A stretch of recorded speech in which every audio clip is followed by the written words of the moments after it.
It's Hello, terrific. everyone. My name is Michael Sante, and I work for the Big East Conference, and we'll be emceeing today's Big East University session. This year serves as our second installment of Big East U. This is our third session of the fall semester.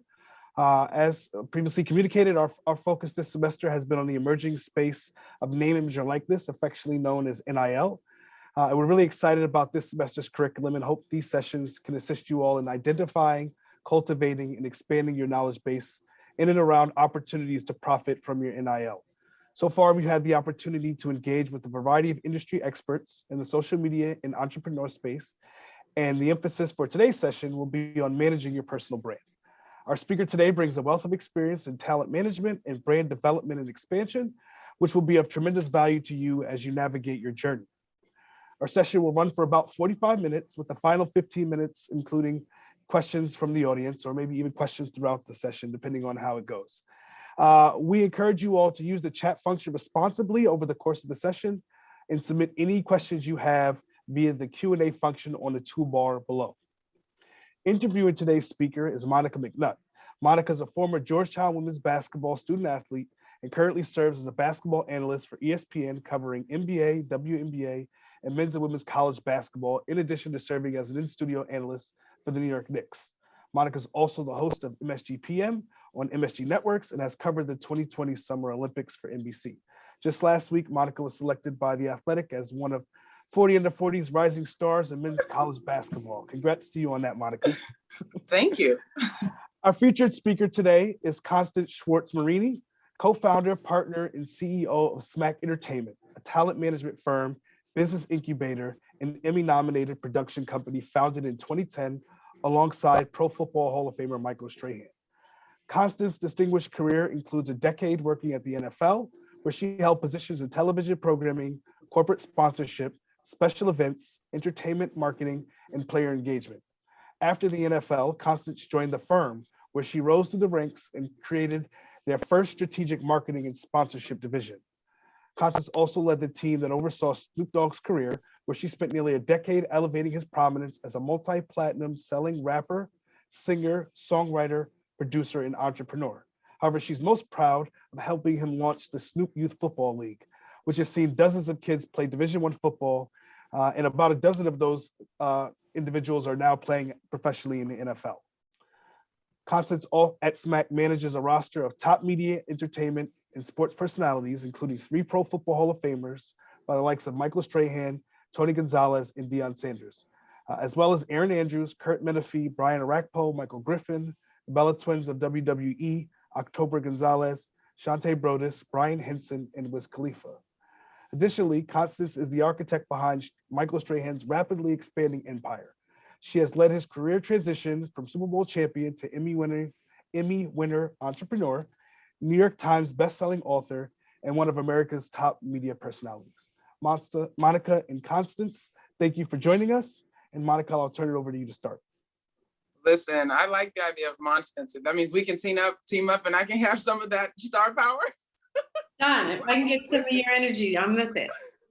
Wow, Constance, this is awesome. I'm just as excited to chat with you as I hope the student athletes are, because this is fantastic. So let's kind of circle back. Michael mentioned the firm and then Smack. So just take us through your experience. What was the thought? I know this space now. I'm going to do this on my own. Like, how did Smack come to be? So, I always say with adversity comes opportunity. And I'd love to give you this great story about how for years I wanted to go on my own. If anything, I was petrified to go on my own. Like, had other people telling me, you've got an entrepreneurial spirit, go out on your own. I was like, no way, I can't do it. But somebody helped me do that because I got fired, which was the greatest thing to happen. It was right when I took a hiatus from working with Snoop. As you can imagine, 7 years of managing him is 49 dog years. The joke never gets old. And I loved him and we stayed really good friends, but I just needed to kind of get my life back because I gave my 30s to him. And Strahan had just retired. So the company I was working for at the time, I was bringing in a lot of money when I had Snoop, but then once we parted ways, it just didn't make sense. So I fully understood it. And it was a very friendly exit. And it was the best thing to happen because at that point I was like, well, let me go see where I should go next. And nobody offered me everything I knew I could bring, which was the management piece, the production piece, the business development, branding piece, incubator, all of that. And with another friend of mine, we created a different company first, where Stray was a client. I'm still consulting for Snoop.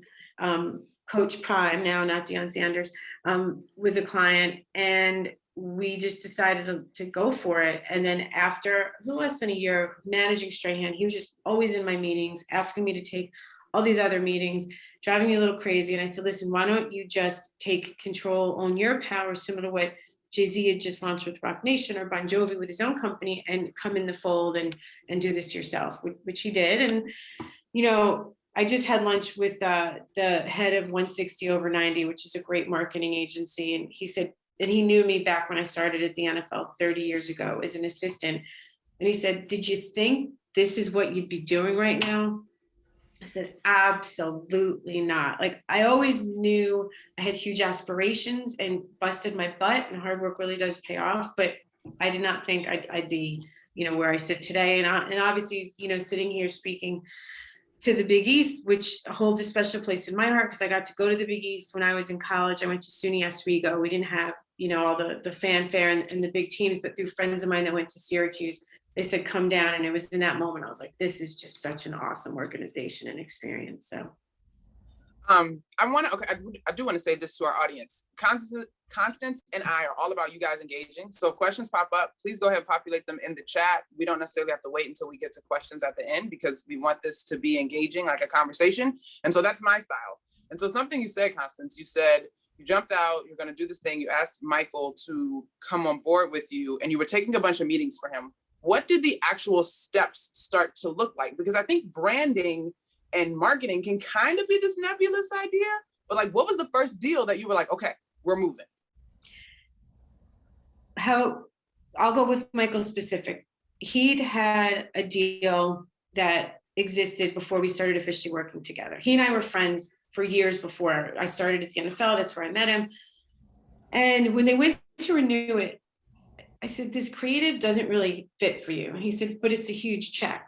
I said, okay, it's a huge check now. But if you do this deal with this creative 5 steps from now, 5 moves from now, how is this going to help build your brand? I said, in my opinion, it's going to hurt your brand. Forget even just doing nothing for your brand, but it's going to hurt it. I said, so that $1 million is actually going to end up putting you in the red, not the black. It's going to take you down, in my opinion, from the brand he built and crafted so, you know, carefully, in my opinion. And he said, wow, I never thought of it like that. I said, the other way for you to think about it is, I make money when you make money. So if I'm telling you not to do this, and I need the money way more than you do, especially starting a new company, you got to take, you know, to heart what I'm saying. And a light bulb went off for him. And it's so great because he does a bunch of motivational speaking, or just, you know, whether it's peers or colleagues or people coming up behind him, I always overhear him telling that story. And it's the truth. And for all of our clients, I mean, even when I started working with Coach Prime, he was coming off of a different marketing company, and he didn't have the best reputation with the brands. And I said to him, look, we're going to have to do some brand rebuilding for you. So if it's the right partner, I don't want to hear about what quote you expect, because it's more important to me that we reestablish you in this space. And again, he's another one. He understood it perfectly. And I think we've had a national campaign for him since I started working with him over a dozen years ago, every year. So it's great, you know, when they listen. Everybody doesn't always listen. That's a lot of what talent management is, you know, coming to a place in the middle. I always remind them they're the boss, but I'm bossier. So I have no problem speaking up and speaking out and just, you know, doing what I do. And also when I don't know something, I'm the first to admit that and ask for help, which is, I think, what's important for everybody.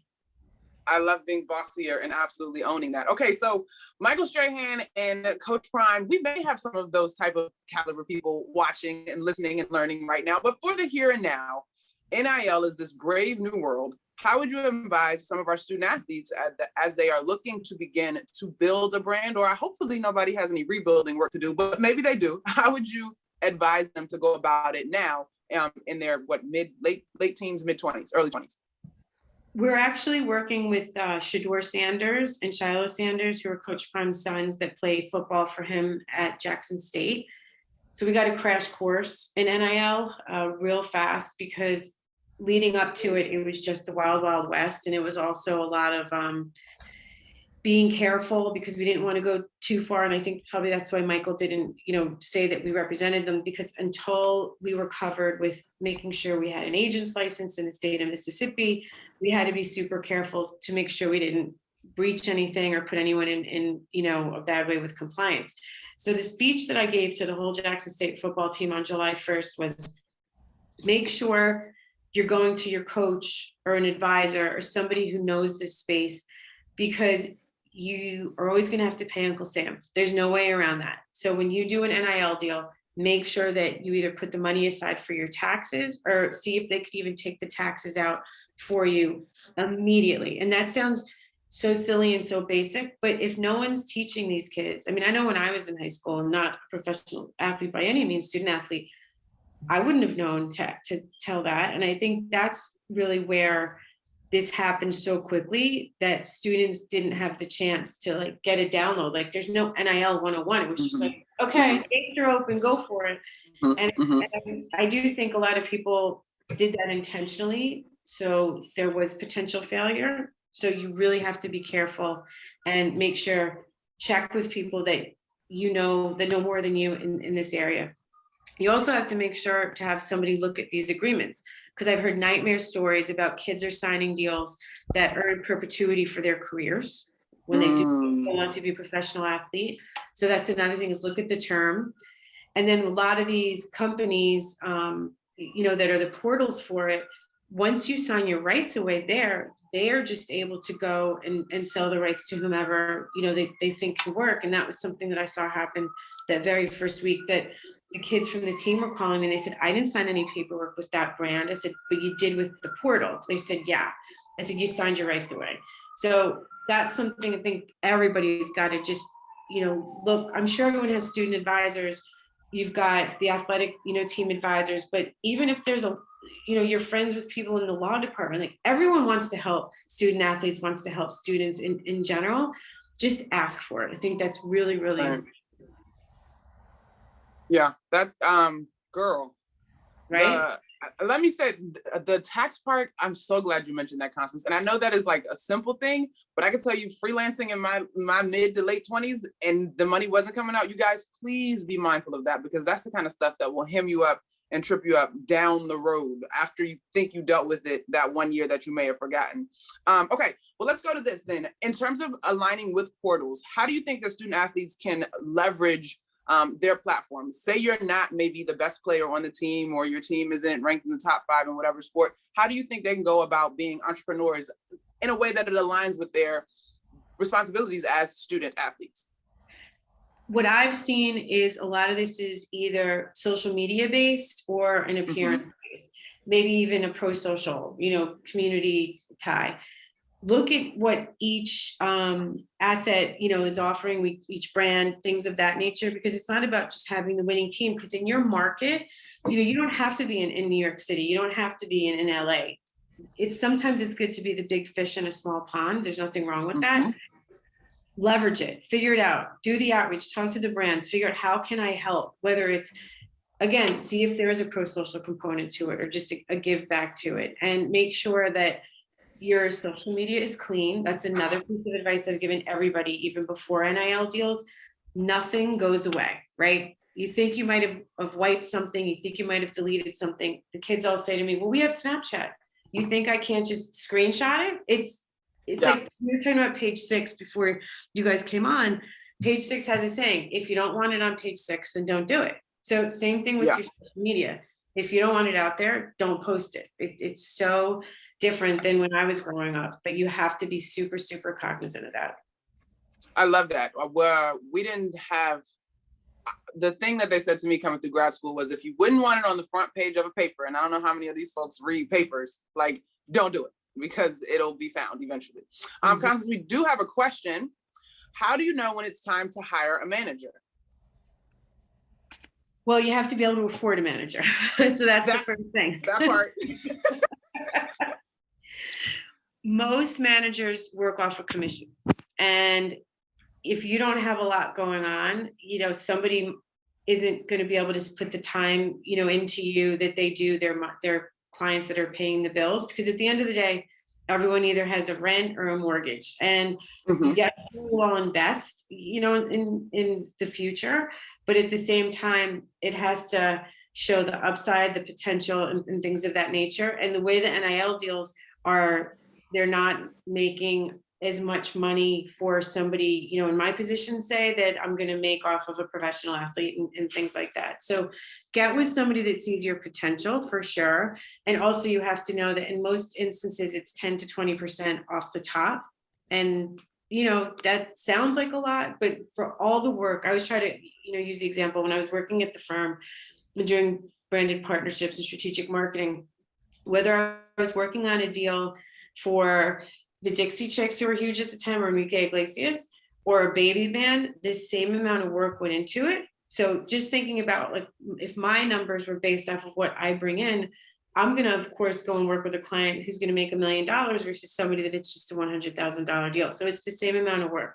So you need to do as much as you can on your own. It's the same thing with the music business. When someone comes to me and they say they have a new artist, if they only have 1,000 followers on their social media account, there's nothing that somebody can really do for them. And that's so much of what's being judged right now, is what's happening off of social media. So whether it's TikTok, whether it's YouTube, whether it's, Instagram, Twitter, etc., brands are absolutely living in that space. And I think it's important that you just get your numbers up as much as you can.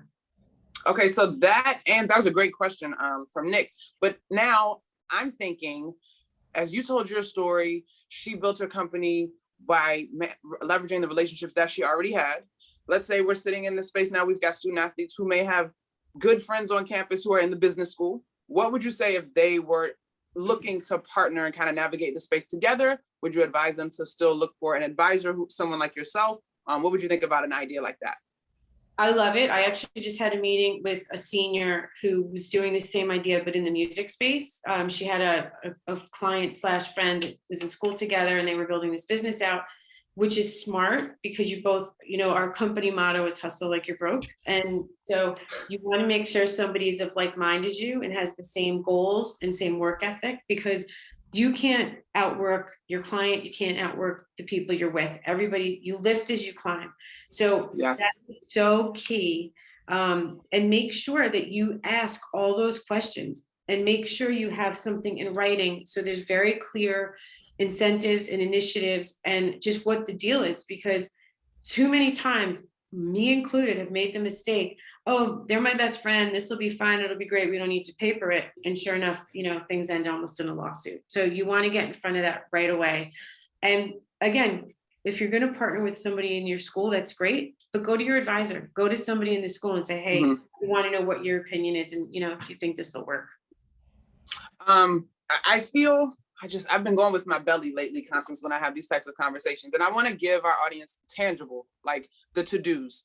And so I think now would be a good point, because some of my other questions for you are a little bit more nebulous, but I want action items because this stuff is right now. So if you could give our guys, maybe, I don't know how many you would have, 3, 5, I don't know if it's more, to do right now when we finish this conversation in terms of navigating this space, whether they be freshmen or seniors, whether they've got 10,000 followers or 1,000 followers, but are curious about how they can make NIL work for them. What are the top 3 things you would advise them to do?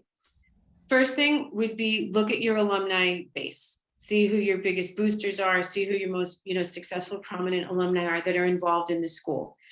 If they have their emails up, or if they're on LinkedIn, reach out to them. Hey, I'm so-and-so from this school, that you went to. I'm a student athlete. I'm really trying to explore the space of NIL. Would you be open to having a conversation with me? Why not? It doesn't mean you're asking them for money. It doesn't mean you're asking them for a deal. All you're doing is just asking them for advice and guidance. I mean, I know I still will take calls. I went to SUNY Oswego, like I said earlier. I get something on LinkedIn from a student there. I take the time. I might not be able to have an hour-long conversation, but at least an email and say, shoot me your questions and I'll get back to you and I'll help however I can. So I don't think student athletes take advantage enough of the network of people that's available to them. I saw it happen at a golf tournament recently, that our friend brought his son to the golf tournament. He wanted to get into the financial industry. It was a financial based golf tournament. He played golf and he left.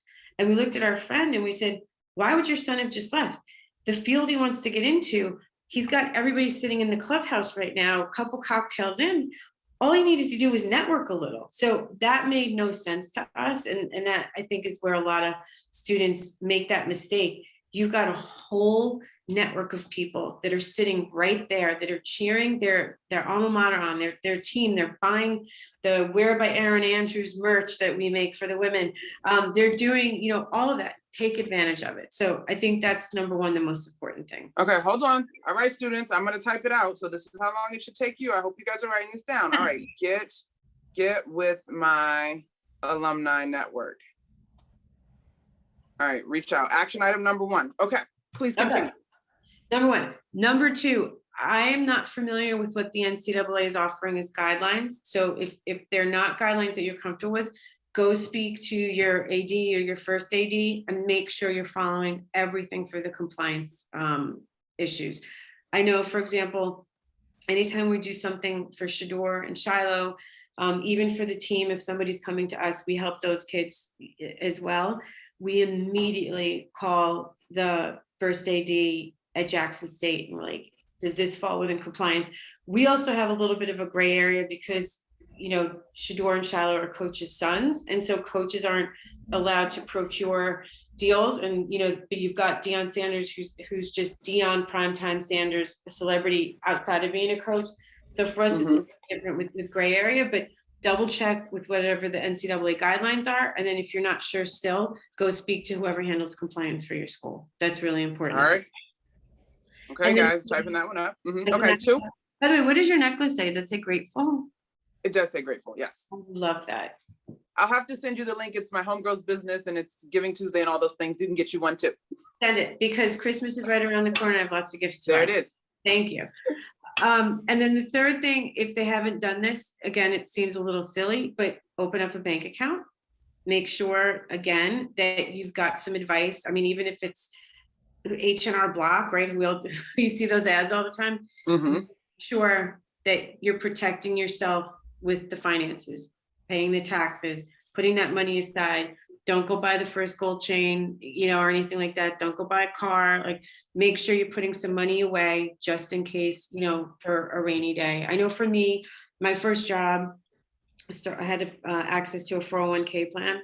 I'll never forget. My uncle said to me, max it out. And I was like, I can't max it out. Like, that's so much money. He said, you won't even see the difference. And it's so true. It's, pre-tax money. So again, you're in college. If you're not sure, go ask somebody in the finance department. Like, take advantage of all these people that are there and obviously want to help you.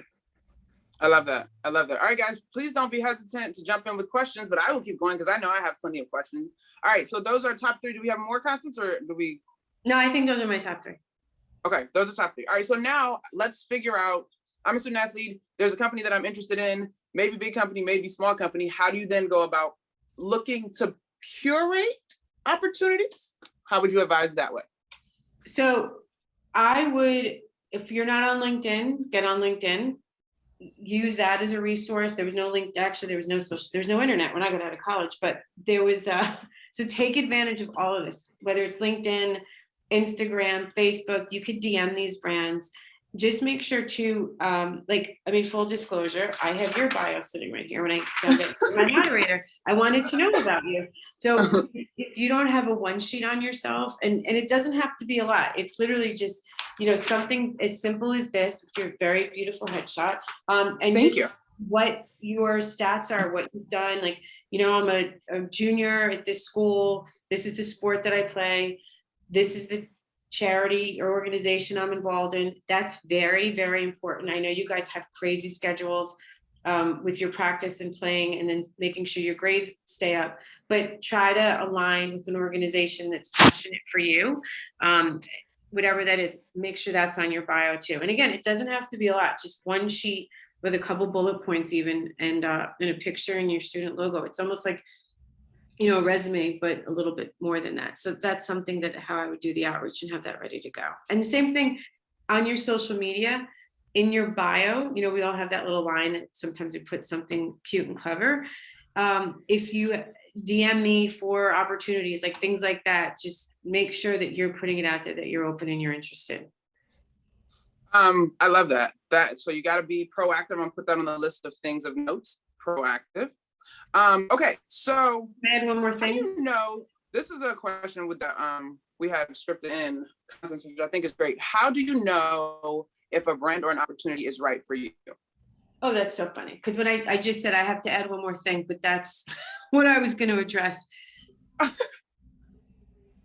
Every deal that we do for our clients, it's a product that they would use for free. And that's so important. Yes, it's nice to get a big check. Don't get me wrong, but consumers are so smart nowadays. They absolutely know if somebody's really using that product. I mean, there's a huge global superstar who had a clothing line at a, more of a lower end tiered retail store. And we were like, do you really think that this person is wearing their own product? And it's not out there anymore. Like Michael Strahan, for example, we launched his suit collection 6 years ago. Everything he wears today is from his line. And there's one category that we haven't licensed, and that's the watch category, because Michael's a watch collector. He's not going to wear, a more affordable type watch. And we felt that if all of a sudden he's putting out like $50 watches, people would be like, there's no way Michael Strahan's wearing these watches. But everything else, he's rocking, he's wearing, he's designing. We're launching skincare because Michael's all about skincare for men, because he uses it. He's able to speak about it in a manner of just experience and expertise. So, and he's been about, we get sent samples. He'd be on the Zoom the next day. This fragrance was too much for me. This didn't have enough. Like, so that's what's so important. Same thing with Coach Prime. And for those of you that were supposed to be on the first Q&A I was supposed to do last month, I want to apologize. I can speak about it now, but the day that we were scheduled was the day he was admitted into the hospital. I'm not telling a secret. It's out in the press now, but that's why I had to reschedule this. But Coach calls me now. I'd say, I don't even know. I mean, we speak every day, but he'll call me, hey, I'm on this medication now. Can you see if you can get me a deal for it? Because I want to make sure people know how important it is to look for this, ailment potentially. And that's so much of how it happens. He'll call us, any of them will say, hey, I'm really into this brand. Is this something we could go after? And that's a lot of it. So it has to be authentic to you, because the consumers will know right away if you're just taking a check or not. And that'll hurt. Oh my God. Goes back to the original 5 steps from now. Does this help hurt? They're going to know. Yeah. I love that. And now I'm thinking like, what's authentic to me? It's definitely nail polish. Okay, great. I love that. That's such a terrific answer. You need to want to use or represent the product for free. All right, let's see. There's a great quote in here, and I'm shuffling around on my phone here because moving from one spot to another. But I read where you've talked about the importance of being able to go with your gut in this industry. Could you please elaborate? It's so interesting. I did a similar situation. It was a Q&A with a guy named Chris Voss, who's a former hostage negotiator for the FBI. And when I was asked to do this panel with him, I said, no effing way am I going to sit up next to an FBI hostage negotiator and talk about the art of negotiation. There's no way I'm doing it. And they said, nope, go have breakfast with him and then decide. And as he and I were talking, everything I said, he put the science behind it, because I'm all about the gut. Everything for me is the gut. He was able to put the science behind it. And we had the best conversation, because I'm authentic. I don't know any other way than to be with myself. I can't use the fancy SAT words that I didn't remember even when I took the SAT. I am like, Strahan and I say we're insiders who happily sit on the outside of the entertainment and sports business. And so when it comes to your gut, it is just a sixth sense. It's the third eye. It's a feeling. Now, there's a lot of science that I can't explain, but read Chris Voss's book and he'll tell you what the science is behind it. But there truly is something to be said for that.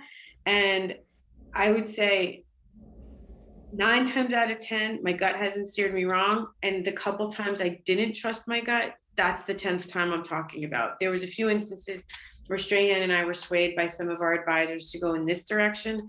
And we were like, no, we need to stay here. And we're like, well, they're the agents. They know way better than you. And we went for it. And sure enough, it was one of those, I told you so. I love that. Which you hate saying, I told you so about. All right, so I love the stories and the authenticity that you bring, Constance. Can you, without giving too much of it away, can you elaborate on that 10th time? Because I think I was a person that learned just as much by touching the hot stove and burning myself as my mom telling me not to and actually listening. Oh yeah.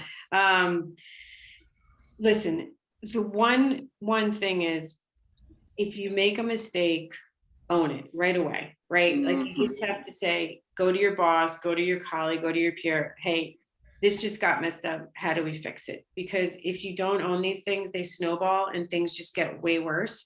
And that's the same thing with my whole career, with decisions I've made, or, you know, a path I took that in the end I didn't think was the right path, but in hindsight, if I didn't take that path, I wouldn't have learned something. So if you can always learn from a mistake and you can find, you know, the good in something or the good in somebody, then it's not a loss. It's not a mistake. Your gut didn't steer you wrong. So don't get so caught up. And I think a lot of times, you know, there's a golf term I learned, which was paralysis by analysis. And I think that so much of how we operate in life is, oh my gosh, like if I make this decision, what's going to happen? And I'm not saying be frivolous and be carefree and not put thought and think things through and strategize, but you can't freeze all the time. Like you got to just go for it. And sometimes I think the best thing to happen are those mistakes, because you kind of, it's like you get a brand new car and you get that first dent, you're like, all right, it's over with. Like I can do that. So that's how life is. Like just get that first dent, buff it out and move on, right? Like don't look in the past and just be paralyzed by it. Just chalk it up to experience and keep going. The beauty of that advice, Constance, and just is that we are talking to a group of large student athletes, which guys, you know, from losing a game, blowing an assignment, you are literally built to have the proper mistake response, as my coaches used to call it, right? So the idea of things not working out is just part of competing, and then you can learn and make the adjustments from there. So I love that you said that, and I love that we're talking to people that do that daily when they step on their arena of competition. Okay, so let's go to a little bit more about you. I guess, what has been the proudest moment of your career so far, Constance? Oh, goodness. Oh, wait, time out. I'm sorry. Before we start going there, I do have one more thing that I want to hear from you on in terms of our group of listeners in our audience.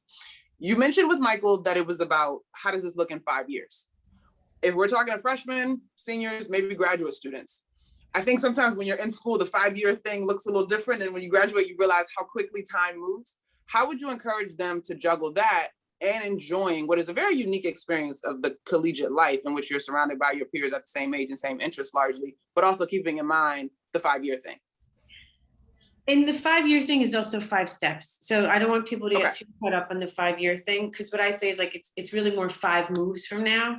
And I actually, I want to apologize. I'm glad you brought that up, because it's usually 5 moves, not 5 years. I remember I was interviewing for a job and they said, where do you see yourself in 5 years? I was like, bitch, I'm just trying to get through the day. Like, where do I see myself in 5 years? Excuse me for cursing. But anyone that asks that question isn't somebody that, this is just my opinion. It's just not somebody that I wanted to go work for. Like, yes, you should have a plan, but the world changes so much. I mean, a year ago, did any of us know what an NFT was? No, right? Well, some people did, and they're the ones that are making those billions of dollars. But for the rest of us, that's a whole new industry. So if I said in 5 years, I see myself here, and then all of a sudden, here's this NFT space, and I want to be in the metaverse, like, I'm back with Snoop as a consigliere in a consulting manner, and his son Cordell, who I've known since he was a baby, is now in this metaverse, in this universe and that universe, and he just knows so much about NFTs. And here's a kid who I've known since he was like 6 years old, who's teaching me. And I think that's what's so important, is for you student athletes to realize how much you have to offer, and you should own your power and own your voice. Come to people that have more experience than you to ask for some guidance, but also know that you have so much to offer. I mean, the average age at our company, there's only 3 of us that are over 50. Strahan just turned 50. I'm one of them, and our head is scripted. Everyone else are under 40. And there's a reason for that, because I'm not going to be out in the club every weekend. I'm not going to be out at the games anymore. And I don't know what the heck this NFT metaverse is, but Cordell Proudest does. And so Cordell just hit me up with this great idea and said, hey, let's bring this deal to a brand. I want to attach my dad, who's so well versed in the metaverse and NFTs. And I was like, this is brilliant. So this is what I'm talking about. I don't know that world, but he doesn't know the brand world. So we come together, young and old, and we say, how do we partner up? And let me help you put a deck together and let's take it out. And he's like, what's a deck? And I'm like, listen, you worry about the metaverse, I'll worry about the deck. And that's just so important, is to not lose focus that you have so much to offer. What I see now is, because we hire a ton of interns, and we actually just did a project. LMU, Loyola Marymount, is right down the street from our office. And their marketing class, we're doing a case study on Wear by Erin Andrews, which is our female fashion forward license line. But we were having just this kind of a slow stumble out of the gate with our NCAA business. So we said, who better to help us than these, college students? And learning so different now. It's not like you're getting, I don't think you are, but getting these old textbooks that, have been highlighted by 10 people before you. You've got access to the internet. Everybody's doing things virtually now. And so people like me are thirsting for these kids. Like we just said, we're trying to hire more interns because I want young, fresh, that haven't been molded or trained by anybody yet to come in. And there's a way to meet in the middle. So it's important that the students respect the knowledge and don't poo-poo it, but they also should know that what they're bringing to the table is important too. So it's a fine balance. Absolutely. Absolutely. So, but when we get to the 5 steps, how do you go about asking yourself that question? How does this work for me 5 steps from now? Like how would you advise these young people? The first one is it hurting my brand? That's the most important, because had Strahan done the commercial with the Given Creative, would it have derailed his path? I wouldn't go that far, but it absolutely would have taken him completely off path, because he'd done such a good job with a lot of the brand partnerships he'd had while he was playing and things of that nature, that now he was retired, that specific one would have not been, would have taken him to the next level. So just make sure it doesn't hurt.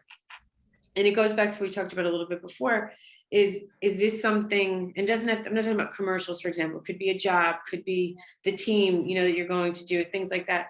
But is it someone I'm proud of, and I would do this for no money? That just is so like a great just barometer for me. And again, if you're not sure, ask. I keep going back to it, but just keep asking these questions. The next one is, by partnering with this, Apple, how do I take advantage of that? So anytime there's a mixer, for example, I'm just using that word, you don't really need business cards anymore because we'll have our phones, but network.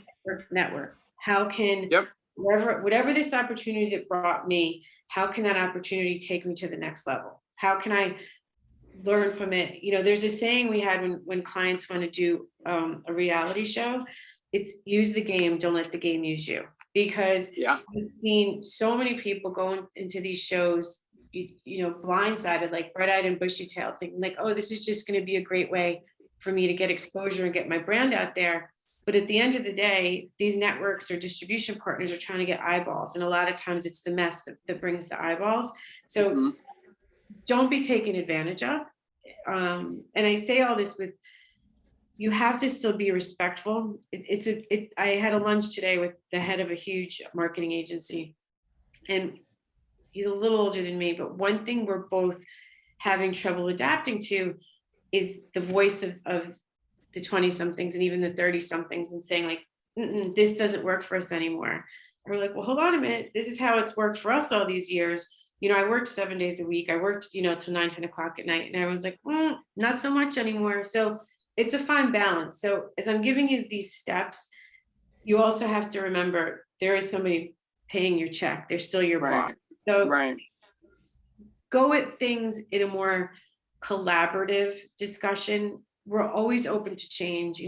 People at SMAC, for example, will come to me and say, hey, we don't really like the way this is going. Are you open to another alternative? I'm like, absolutely, but you have to come with that answer. Like, don't complain and then not have the reason. So I love that.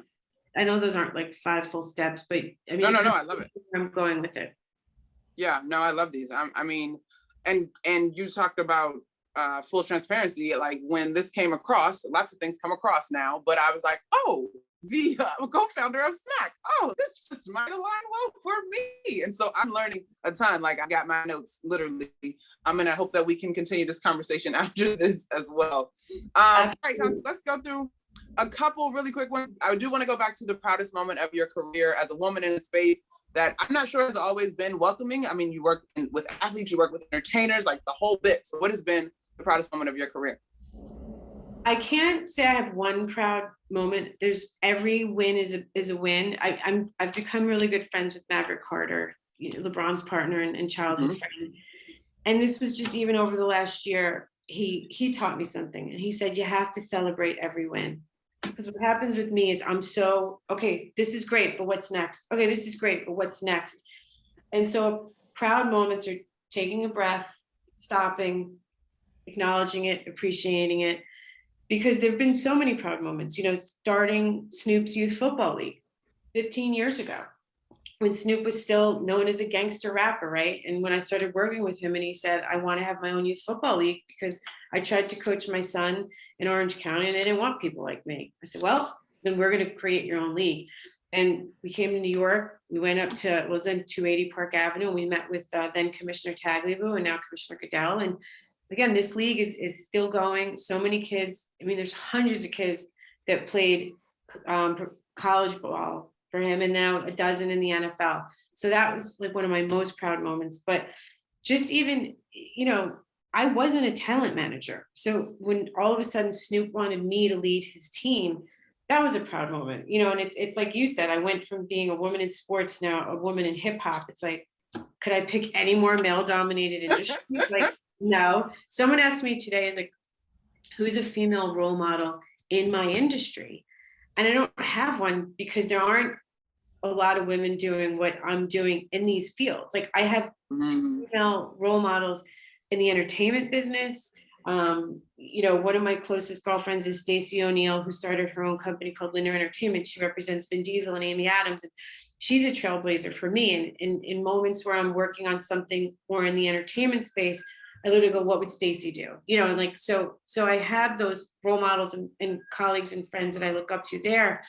But for this space, it's hard because I've always been the only girl in the room, which is fine. Like it just puts the battery in my back. And I say this not just for the women that are on here, but for the men too. Don't ever feel like because of the color of your skin or your gender or, what you identify with, that you don't matter. You matter. And, we always say, if there's no seat for you at the table, go build your own table. It's like, there's so many tables I still don't have a seat at. I'm like, that's cool. I'm going to just go get my own table and I'm going to bring everybody along with me. That's the other thing. Yeah. Don't forget that the people that have helped you get to where you are, if you don't treat them with the respect and nurture those relationships, you're not always here. Like life's a lot of ebbs and flows. Yes. So you always have to nurture relationships. I mean, there's a project I'm working on today, and the person that brought it to me, we worked at the NFL 25 years ago. And because, we stayed friendly and everything, I was someone top of mind for it. And then we had a call. And then, I'll tell you guys what it is, because to me, it's exciting and it's something that I'm very passionate about. But we're going to be working with a lot of different IP to bring, whether it's a streetwear collab or a high-end designer together for 5 different leagues, or like the Professional Bull Riding Association. It's so much fun. Like that's fun to me. Like that's new and exciting things to do. So we're talking to, whether it's Supreme or other very cool streetwear brands like that. And then while we were on the call with the person from Legends, he's like, well, we have to call the PBR executive. And that was someone else I worked with at the NFL, 20 something years ago. So it all comes back, and people that you're going to school with today, you never know where you guys are all going to go. Like somebody might go into politics, but guess what? At some point how many times do we see, teams now going back again to the White House when they win, right? So you just never know. Like you might think, oh, I'll never cross paths with this person. Just like I remember taking stats in college. I'm like, I'm never going to use this. And I'm not saying like that, but Stats was the worst. I mean, I hope for y'all now that you have computers, it's not as hard to do things as it was back then, but woof. Two things that you said that I just want to sum up succinctly so that folks remember: network across, right? Because like you said, you never know where people are going. And yes, people that have the positions right now to hire you are important. But I look around in my industry, and so many of my peers are now in major markets and major cities, and we're doing things together. And then I'm listening to you, Constance, and I know for me, in the position of these student athletes 10 years ago or so, I was like, oh, I'm good. Like, it's going to happen. And now at 32 and having had to give it time, and I'm listening to you 20 years ago at the NFL, or you just crossed 50, congratulations, happy belated birthday, all of those things. How would you encourage these folks to be, and this will be my last question, to understand that you do have to give it time, but you also have to be diligent? You really have to be patient. It's the most frustrating thing ever. But it is patience, and hard work really does pay off. It truly does. I know there were so many times in my career that never let them see me cry, but I'd go in that bathroom and it wasn't a girl, like, it was just a mad cry, because it's just the way we're built. And, looking back, and just, I had this amazing boss who would just say to me, if this is your future, if this is where your path is taking you, don't lose focus and don't let one butthole take you off that path. And I'm so glad, because there were times I almost quit and almost gave up, because I did have somebody who I couldn't, relate to, I couldn't work for.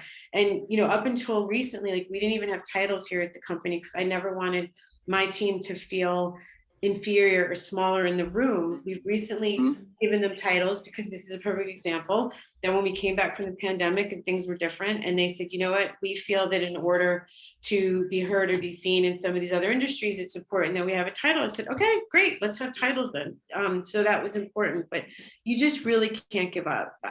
I sit here, being so upbeat and positive right now, but trust me, I mean, yesterday, the first day back, I said, what is going on in the stars today? Because it was like one fire after another and one jerk after another, just calling, and breathe. If it wasn't so cold, I'd be going out for a walk. I'd lean on my colleagues to say, how do we get through this? But it's the same thing. Like, if your team's having a losing season, you don't give up, right? You play to that last second, you play till that buzzer goes off. Like, and that's life too, because we all know that the majority, unfortunately, of student athletes aren't going to have a professional career out of it. So do maintain your grades, do maintain the relationships, but truly, don't ever give up.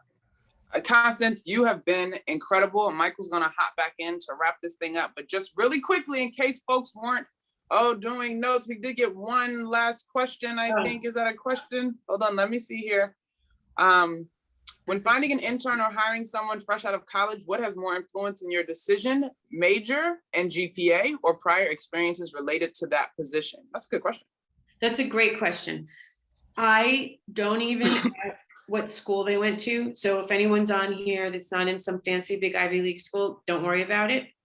Again, SUNY Oswego. So I'm not one of those, like, you have to have a 4.0 GPA and come from a fancy school.